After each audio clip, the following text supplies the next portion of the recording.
3வது ரீசன், இதுதான் நான் ரொம்ப வெறுக்கிற ரீசன், ஸ்டேட்டஸ் சிம்பல். என்கிட்ட எல்லாமே இருக்குது, எனக்கு நான் தேவையானதெல்லாம் இருக்குது.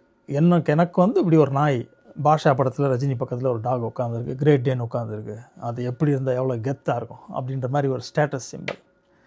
அதுக்காக டாக் வாங்குறது மாபெரும் தப்பு.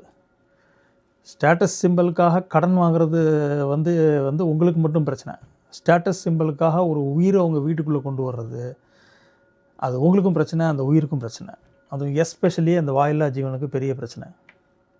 ஸ்டேட்டஸ் சிம்பிளுக்காக நாயை வாங்கிக்கிட்டு அதுக்கப்புறம் அந்த நாய்க்கு வந்து நம்மளை எல்லாமே தெரியும்னு நினச்சிக்கிட்டு அதை வந்து நம்ம கரெக்டான வழியில் நம்ம பராமரிக்காமல் அந்த நாயை போட்டு அடிக்கிறது, இல்லைன்னா எங்கேயாவது யார் கண்ணையும் படாமல் உங்கள் காம்பவுண்ட் வால் பின்னாடி, வீட்டுக்குள்ளே பின்னாடி ஒரு பக்கமாக வந்து ஒரு இடத்துல கட்டி இது பண்ணி வச்சு போட்டு சாப்பாடு மட்டும் போட்டுட்டு கழுத்தில் ஒரு செயினை கட்டி போட்டு வைக்கிறது, அந்த பக்கமே யாரும் போகிறது கிடையாது.